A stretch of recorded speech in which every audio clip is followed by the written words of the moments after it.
we did 1, we did 2, we did 3. I think I skipped 4 on purpose. We did 5, right? That's what we finished up with there for 5. All right, so let's look at 6. 6, maybe some of you may have family that's paid like this, and if you do, share because it's interesting. But there are a lot of people who are paid on commission. So particularly salespeople are usually paid on commission. So what that means is that they get paid a percentage of whatever the company makes off of what they sell. Oh, my mom works for Spectrum, and she gets paid hourly and she gets commission. Yeah, so like her commission, she gets paid like hourly just for showing up. But then if she sells extra, then she gets like a percentage, that extra bonus for each thing that she sells. So that is an example here, although because she is paid hourly and commission, that makes it a little bit more complicated of a situation than what we're looking at here.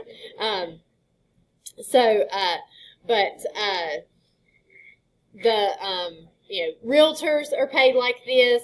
Car salesmen, at some furniture companies, they'll sell on commission. I know last year Owen Reed was in here. He said his dad worked for like, I can't remember. He sold like mobile homes. So it was kind of like a realtor, but the house wasn't, standing there yet. And he was paid on commission. This is a real life situation that you might run into. I'll give you a warning. You can make lots and lots of money being paid on commission for certain things. Or you can make nothing. It depends on how much you sell. The reason that companies pay... Your what?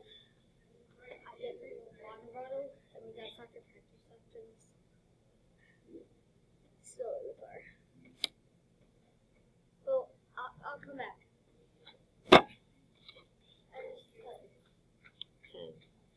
Please come interrupt the class one more time. It's okay, they're about done now.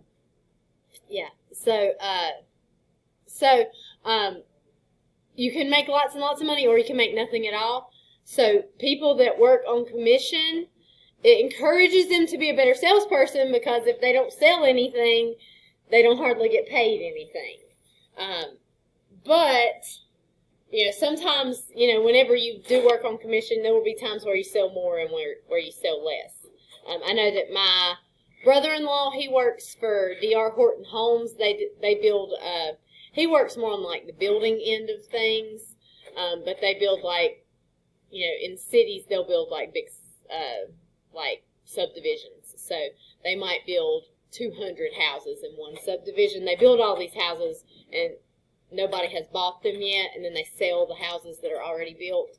So it's not like you hire somebody to build your house and you build this specific house just for you. They just kind of build.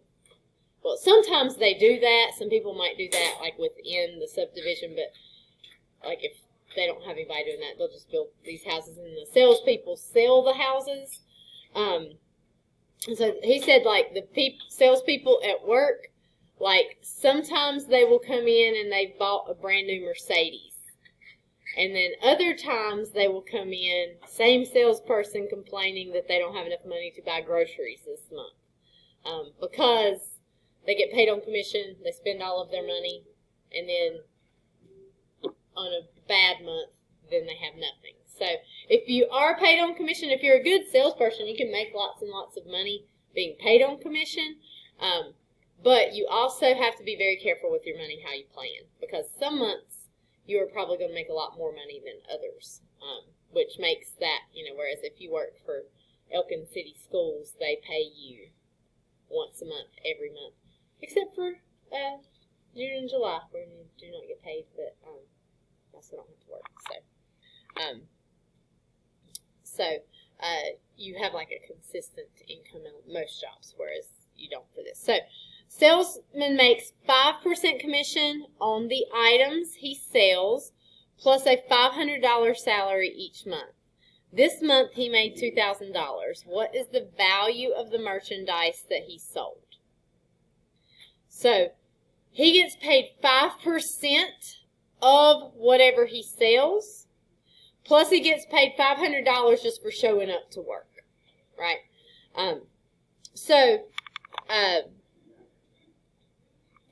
For this problem, what is our variable? What do we not know?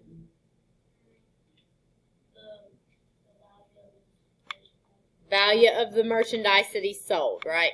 So value of merchandise sold.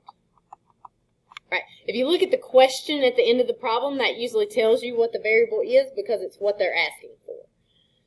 So, if I'm finding 5% of something, what do I have to do? Like if I want to know 5% of $10,000, how would I do that?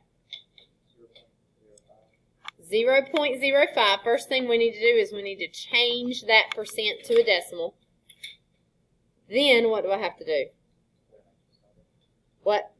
Put an X beside it. I'm going to multiply by whatever value that is. I don't know what the value of the merchandise is, so I'm going to put an X right there. So that would be finding 5% of the merchandise sold. But he also gets $500 just for showing up. So he's going to get $500 no matter what. So plus 500. And that is going to equal the amount of money that he made last month, which is $2,000.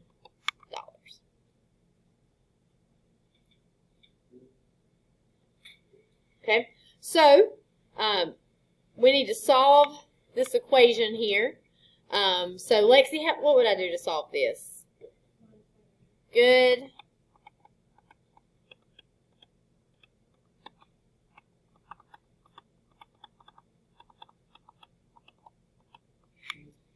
All right, then what do I have to do, Lexi? I'll divide by 0.05. And let's practice some of that decimal division here.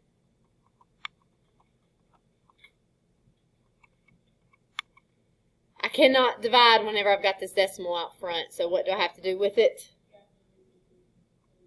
Move it over 2 places, which means I also have to move this decimal over 2 places, which will add 2 zeros. Right? How many times does 5 go into 15? 3. 3 times 5 is 15. I'm going to get 0. Now, everything else is zeros, right? So, I can just put zeros above all of those zeros that I have left, because I'm just going to get 0 over and over again if I continue to do long division, right? So, whatever he is selling, he sold $30,000 worth.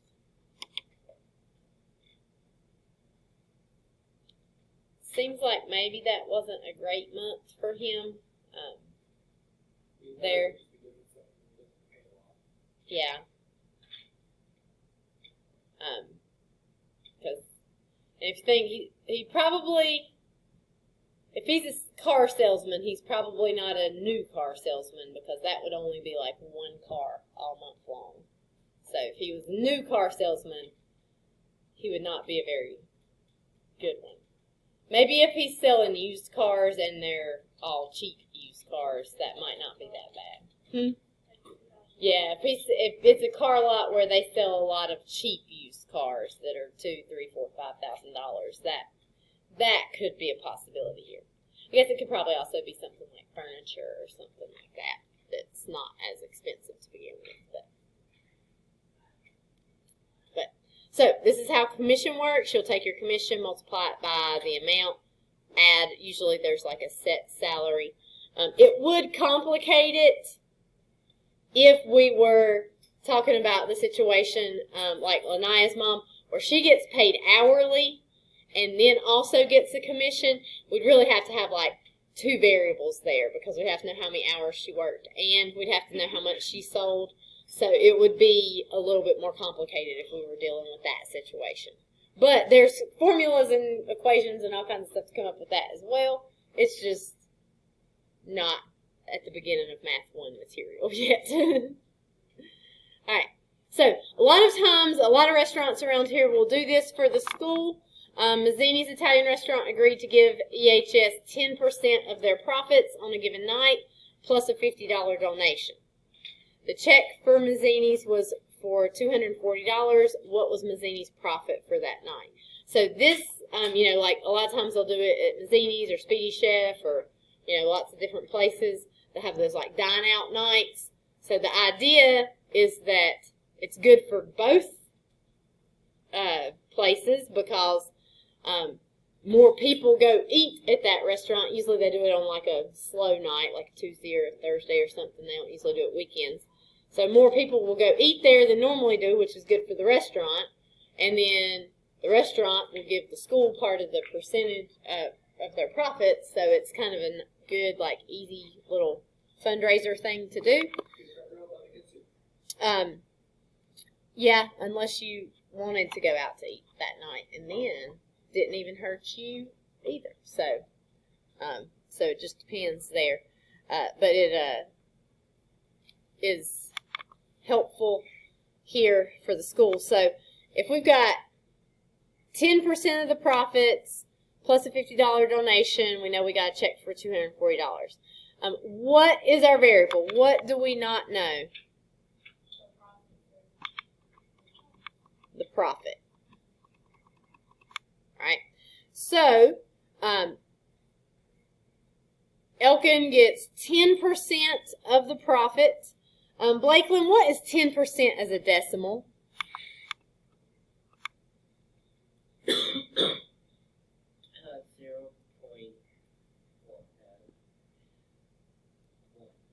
Good. Good. And if you want to put the 0 there with it, you can, but you don't have to. You're just moving that decimal 2 places to the left, so 0.1. And we'll multiply that by x, because that's 10% of the profit. Remember, tells us to multiply. Plus a $50 donation.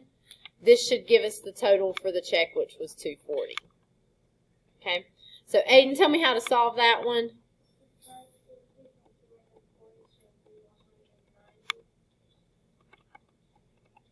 Okay, very good. We get 190. All right, and then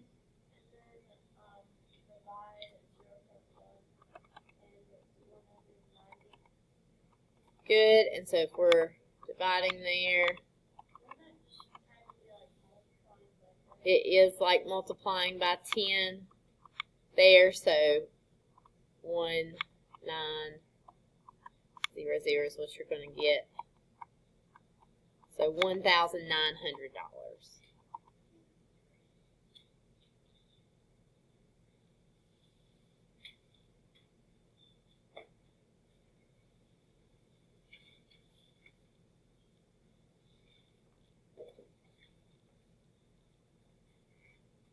Okay, questions?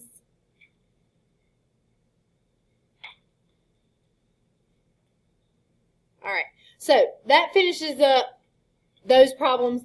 I am going to right now come around and check that you've got those first 3 problems, and then what I want you to do is work on the rest of the problems that are on that worksheet. We're going to take a few minutes to work on that.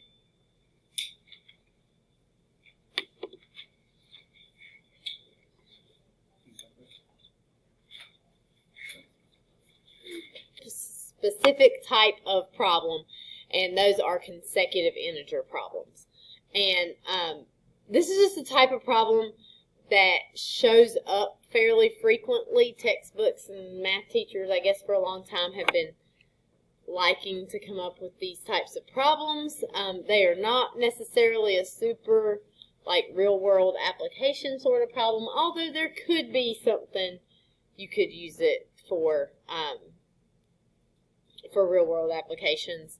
It's really more of sort of like a logic puzzle sort of thing. So, consecutive integer problems. First of all, let's talk about what an integer is. Okay? An integer is any positive or negative whole number, including 0. Okay? Not decimals or fractions. It's what we think of as whole numbers, but technically the term whole numbers does not include negative values. The word integer, that includes negatives, positives, and 0. The word consecutive. You should be familiar, hopefully, with the word consecutive. Consecutive just means in a row, right? One after another. So if the football team wins consecutive state titles, they won back-to-back years, right, in a row, like 2004 and 2005. So when we see consecutive, when we're talking about numbers, it could be 1, 2, 3, 4. We will also, for some of these problems, be talking about consecutive odd integers and consecutive even integers. So consecutive odd would be something like 1, 3, 5, 7. Consecutive even is 2, 4, 6, 8, and so on. Okay. So, let's see, are those filled in? What does yours look like? Okay. I think I need to do the slideshow. And not if it lets me write when I do the slideshow. We'll just have to see here. I don't usually use Google. I don't usually use Google slides for this. Alright, so, but Miss Martin's notes just look so nice. I decided I would. Alright, so, 4 consecutive integer problems. What we will do is we will let the first number that we don't know, we're just going to let it be x. So the second number would be x plus 1 because it's just 1 greater than the number before it, right? And then the next number would be x plus 2. And if there was a fourth number, it would be x plus 3 and x plus 4 and x plus 5 and so on. Usually don't see it go past 3 or 4 integers there for these problems. But what about if we're doing even or odd integers? Okay, is it the same for even and for odd? Think so? Evan seems pretty decisive that it's not the same. For either one of these, I don't want to click the button though because it's going to show you. Okay, so, well, let me write. If I click away, it's going to show you the answer. I want to be able to sell it. This is why I still use the Smart Notebook program, even though it hasn't been updated a long time and it's kind of glitchy, because this is annoying. See, it gives you the answer. It is always x plus 2, x plus 4, x plus 8. Let's talk about why that's the case. Here's why that is the case. If we let our first number be x, that first number, it could be something like 7, right? Well, why is it not right now? All right, it could be something like 7. So that's odd. So if I want to get to the next number, which would be 9, right, because we're doing odd integers, and then 11, how much do I have to add to get to the next number? 2. And I'd add 2 again. Same thing's true for even numbers, like 24 is an even number. The next even number would be 26, then 28, right? So you're adding 2 to get to the next number, whether it's odd or even. It seems wrong that you use 2 and 4 whenever it's odd numbers. That seems like it's not the case, right? But it's just the number, it's the numbers that you're skipping. And you're doing every other number. So you do 2, 4, 6, 8, and so on, because you're just skipping those numbers. So whenever we do consecutive odd or even integers, it doesn't matter which one, instead of doing x, x plus 1, x plus 2, we'll do x, x plus 2, x plus 4, because we're skipping a number there. Questions on that? Alright, now, I know some of you are going to be able to find out. Let's see. I guess I just needed a slideshow here. I like to write better. Alright, I know some of you are going to be able to figure out two consecutive integers whose sum is 45, like right now. You know what it is. Right? You can do that in your head. Not all of these are going to be so simple, and sometimes the answer is not going to be the answer, but rather the equation. So we want to work on setting up an equation, even if you can like see right now what the numbers are for this. Okay? Because part of what we're learning is the process of how we can get this to work for any number, right? So our first number, we're going to let it be x. Our second number, it's going to be x plus 1.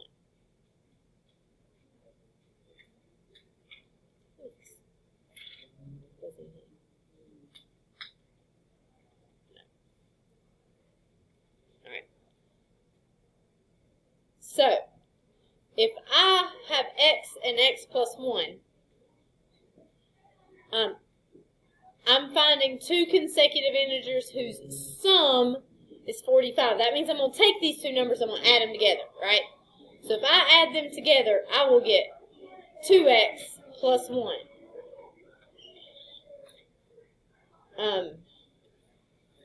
After school, I guess, come up here and rinse the car. Is your water bottle in the car? Okay, I guess come up here after school. You don't have time to go to the car right now, do you? Okay, come up here after school. Okay. You better run though. You'll miss the bus. Then I said you better run up here after school or you'll miss the bus, and then you'll have to go walk to soccer. So I've got 2x plus 1. I know this sum needs to equal 45. Now that is a pretty simple equation to solve. They're just a basic two-step equation. So Giancarlo, what would we do first? Subtract 1, which hopefully is what Miss Martin does here. It is. We get 2x equals 44. What will we do next? Divide by 2. And we get x equals 22. Alright, now, that is the first number, is 22. It told us to find the two consecutive integers, so we got to find both of the numbers here. So we'd have 22 and 23 would be our answers.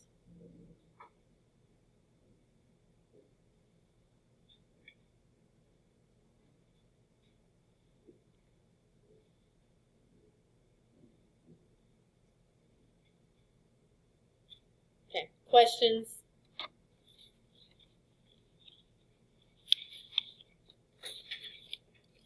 All right.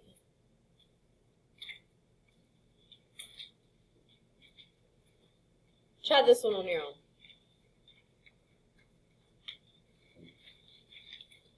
You may use your calculator, but you have to set up an equation.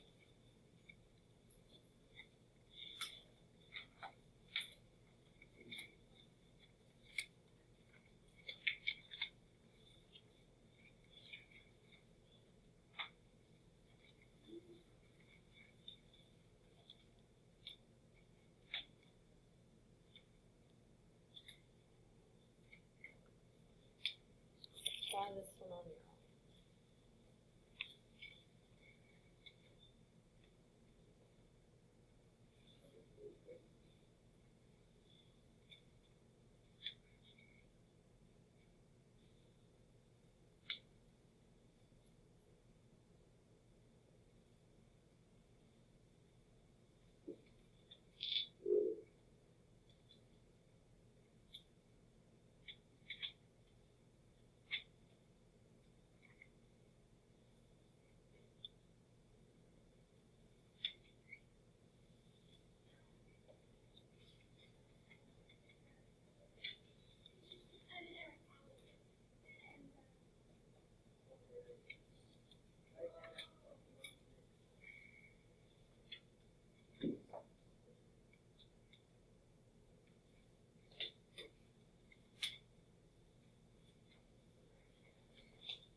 Okay, I'm seeing lots of you get the answer.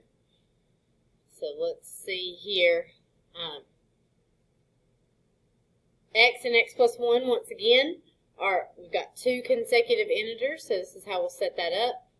It's the sum, so we'll add those together, and that will equal 157. So then to solve, you will subtract the 1 from both sides. You'll get 2x equals 156. You will divide, and you'll get 78 as your first answer. And since it's looking for both of the integers, 78 and 79 will be your answers.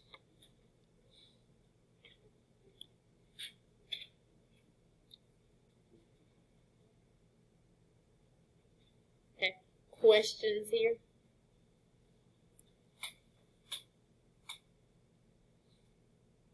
All right, let's do an odd integers problem. All right, two consecutive odd integers whose sum is 92.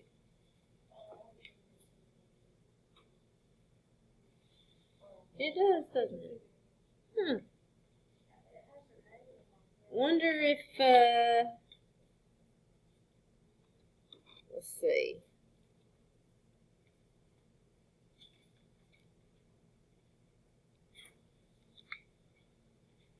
Let's go with negative 92.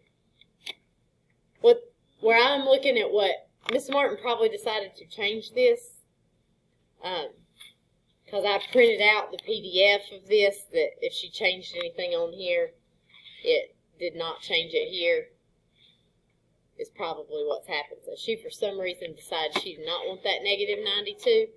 But let's go with negative 92. Okay, so you do the 90 there. I can't really add it in because of the, well, yeah. It might change. Her work might not be right. I might just have to write it. We'll have to see if we're doing that. Let's do negative 92 though. All right, so our first integer, if we're doing odd integers, is still just going to be the x. But the second integer this time is going to be x plus 2.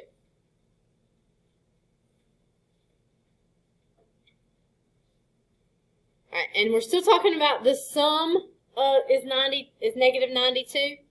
So we are going to add those together. So we'll get 2x plus 2 equals, we're going to do negative 92, which I think I'm just going to have to go back to the main screen here to make. What are we getting? Do we get even number? Let's see, because it'll be negative 4 divided negative 92 minus 2. I'm sorry.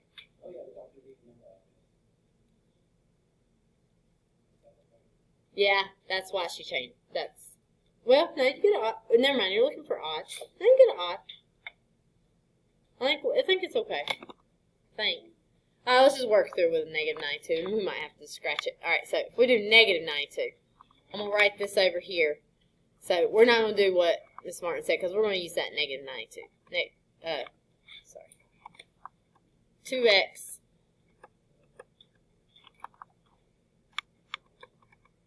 plus 2 equals negative 92. So to solve that, Isabella, what would we have to do? Are you sure? Good. It will be like adding, you are right, because both of these are negative. So that'll give us negative 94.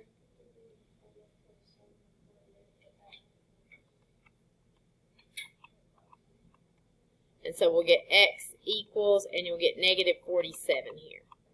Yeah, I think that's fine. You'll get negative 47.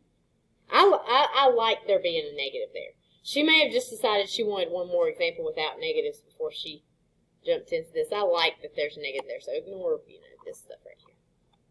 We're making that negative. All right, now, if our first number is negative 47, what's the next number? No. I heard it. 45 or 49? 45. Because we're on the negative side of the number line, right? So if you think about where we're at on the number line, we're down here, negative 47, negative 46, negative 45, negative 44, so negative 48, negative 49. So we know 47 is our first answer. The way we set this up, we added 2, that means go 2 in this direction. So negative 45 is our correct answer. Plus, if you just check it, negative 47 plus negative 45 has to equal negative 92. So this would be 12, carry your 1, negative 92. If you do negative 47 and negative 49, you will not get negative 92. All right, so negative numbers always confuse students because it seems like you're actually decreasing when in fact you're increasing. Negative 47, negative 49. I also heard somebody say negative 48 because if you did 48, what are you forgetting about this problem? Odd. They have to be odd. You got to skip the even numbers there. And you're going in the wrong direction also. But you can always check these pretty easily just by adding it all back together and making sure that it really does work. All right, so this would be our answer to this problem. Okay, questions on that one? All right. Try the next one on your own.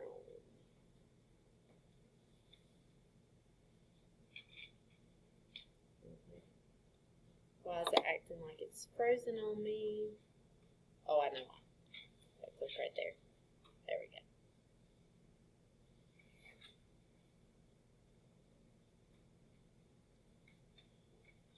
go. Okay. 3 consecutive integers whose sum is 126. So we'll have 3 numbers that we're adding together this time.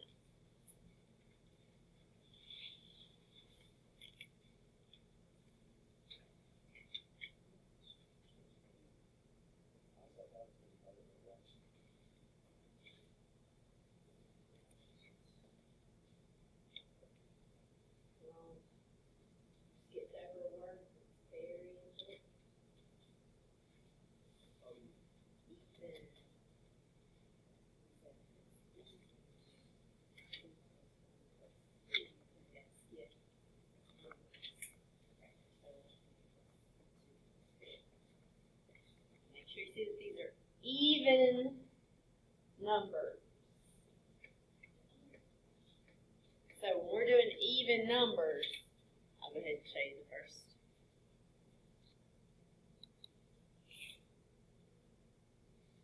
Here, first number's x always. Second one's x plus 2. Third one's x plus 4 because we're skipping a number whenever they're even. So if you did it with x plus 1 and x plus 2, you're just doing regular consecutive integers, not even.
All right, let's look at this one.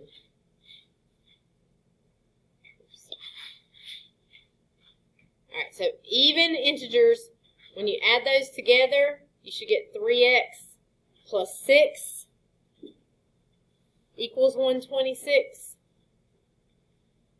And then to solve that, you're just going to subtract 6 from both sides, which will give you 120. You will divide by your 3, and you will get 40 for that first number. And since these are even integers, we've got 40, 42, and 44. Those will be our answers. Always check by adding them back together. 40 plus 42 plus 44. Make sure you really do get 126.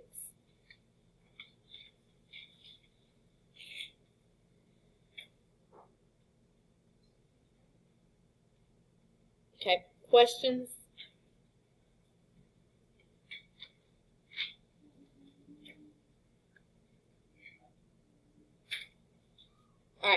Alright, we are going to do the difficult ones here in a minute, but I want us to just do a few more practicing on our own first. So,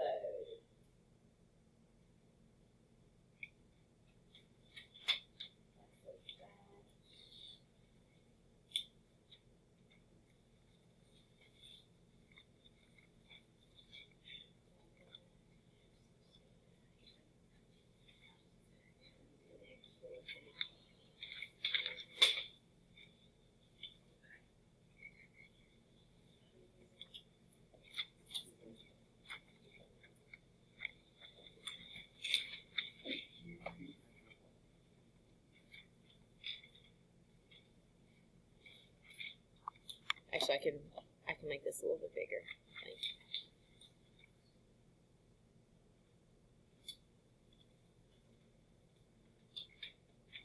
Alright, so for these, okay, these are what we have termed the difficult consecutive integer problem. So it says find two consecutive integers such that the larger is 9 more than twice the smaller. So, for these, I think it is helpful to first list out your integers. So your first one is going to be x, your second one, these are just consecutive integers, so you're just going to have x plus 1. Okay? So, what we're going to do is we've got to write an equation, but we are using the consecutive integer stuff as our equation, and it's not just as simple as the sum is, right? Because all the other ones that we've done so far, they were just the sum is. So we've got to read this sentence and convert it to an equation. So the larger, which one is the larger of these two? The x plus 1. So when I see the larger right here, I'm going to use x plus 1. So I'm going to say x plus 1. It's a good idea to keep parentheses around that. It won't make a difference for this problem, but sometimes it does. So I would put parentheses around it. Is, what does is tell us to write? Equal sign. 9 more than. So that means we could just do 9 plus, or you could add the 9 onto the end if you want. Either one is fine. Twice the smaller. What's the smaller? What can we call the smaller? That's the first integer. That's x. So twice the smaller, how will I write that? 2x. It wasn't that bad. Could be worse. So I put the parentheses here. Do I really need them? Do I have to distribute or anything? I do not. So we're just going to kind of ignore that they're there. Anna Grace, what would you do first to solve this?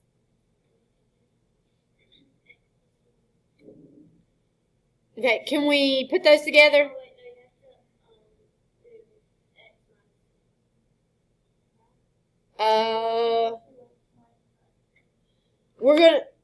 So we're going to kind of like ignore that the parentheses are here. If it will let me erase, which it will not. There we go. So we want to move our x's first. So if I subtract x here, I could also subtract x here. Right?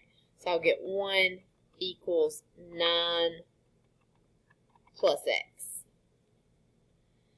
And then what would I do after that, Anna Grace?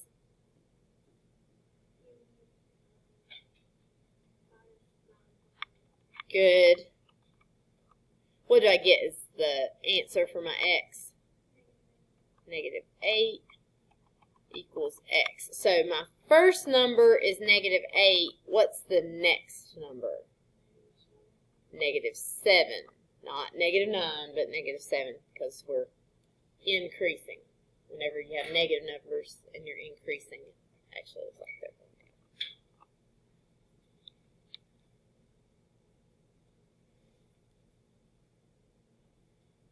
Okay, questions?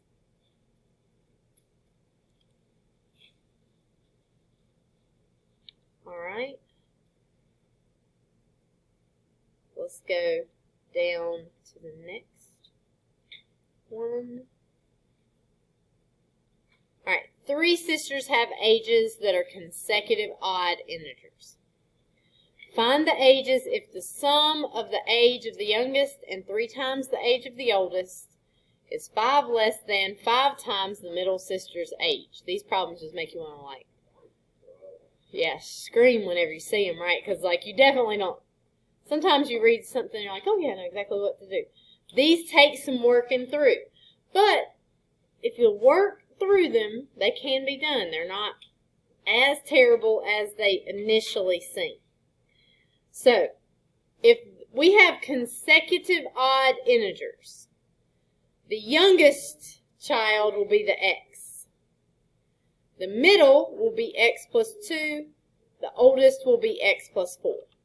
Right? Because these will be our consecutive integers here where x is that lowest. And since they are consecutive odd, we are skipping. We're doing x plus 2, x plus 4. We okay here? All right, so find the ages if the sum. So we're adding some stuff together, right? So I'm going to put plus sign. We're adding some stuff together. What are we adding together? The age of the youngest. What's the age of the youngest? X. And 3 times the age of the oldest. So 3 times tells me that over here I got to put 3. And then the age of the oldest, what is it going to be? It's x plus 4. It's really important that you have parentheses around your x plus 4 there. Because that 3 is being multiplied by the whole thing. Is, what does is tell us to write? Equals 5 less than, what's that tell us to do? You can do a -5, or I like to put my -5 over here on the end and leave some space because I'm going to subtract it from something.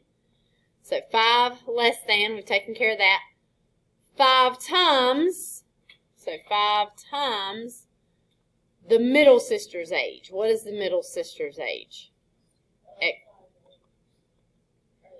X would be the youngest sister. What's the middle sister? That is going to be x plus 2. So in parentheses here, we'll put x plus 2.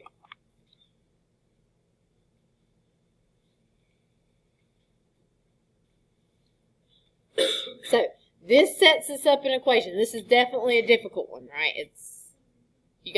But read through them and set everything up. So, Camel, what would I do first on this problem? Good. And so that will give me, what do I get whenever I do that? Perfect. And we can go ahead and do that same thing on the other side there. What will I get when I distribute that 5?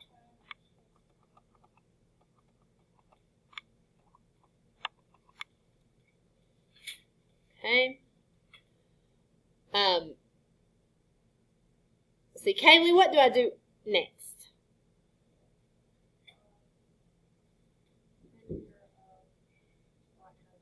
Like terms together. So over here on the left side, what could I put together, Kaylee? Good. That'll give us our 4x. And then we'll just keep that plus 12. What could I put together on the right-hand side, Kaylee? Good. So what do I get?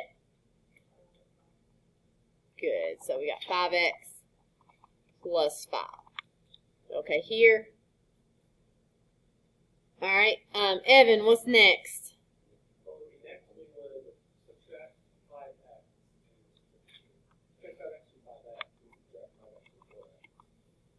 Okay. So what do we get when we do that? Negative x plus 12 equals 5. Some of you would be like, ooh, Evan, I do not like the way you did that. I would move the 4. If you do, that's fine. It doesn't really matter there. And then go ahead and finish that up, Evan. Okay. So what do I get? Okay, is that my answer? What do I have still over here? Negative x. What have I got to do now? Divide by negative 1. So x equals 7. There. Actually, I should say 7, 9, and 11. Mm-hmm. Why did we take away the 5? Just because Evan told me to. A lot of students would maybe prefer to move 4x instead, but you'll get the same answer. How would we still get 1 or 7? 4x plus 12 equals 5x plus 5. So if we start right here, if we subtract the 4x, I'll get 12 equals x plus 5. And then I would subtract the 5. So 12 minus 5 will give me 7.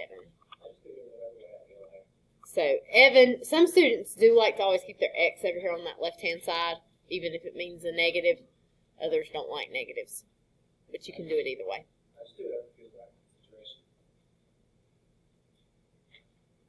And we want all 3 sisters, so we'd have 7, 9, and 11. All right, we got like 7 minutes left. Here is what I'm going to assign you.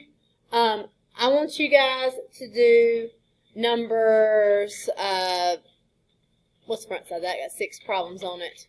Okay, so number 1 through 6 on the front, and then the last 3 on the back. I'm not looking at one right now. What are the last 3? 10, 11, and 12. Okay. 10, 11, and 12 are difficult ones like this. 1 through 6 should be the more straightforward ones where you're just doing the sum. Okay? So, you've got 7 minutes. Get a few more problems